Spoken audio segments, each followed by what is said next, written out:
So ayun guys, flex lang natin nag-trip yung ating chiller due to the power interruption. So ito nga, tsaka kasi guys, yung bell, i-reset natin to. Ayan, meron siya mga alarm.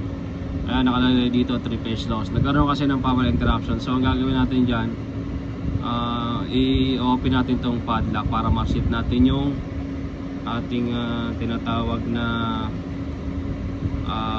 alarm. Itong password nito, yan, 21. Yan, tapos press natin tong padlock. Okay, ayan, naka-open na yung padlock natin. So ipe-press natin itong bell para mabuksan natin yung reset alarm. So itong no na to, i-yes natin yan, ipe-press yes natin yan para mawala yung alarm. Okay, then press itong plus signal. Ayan.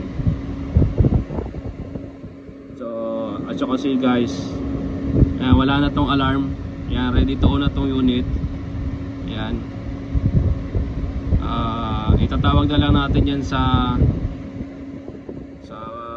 powerhouse or monitoring kasi sila mag-i-start nito. So at saka kasi guys, so, itong current alarm wala na siya. Okay, so ready to on na yan. Na-reset na natin. So at saka kasi this one, remote off.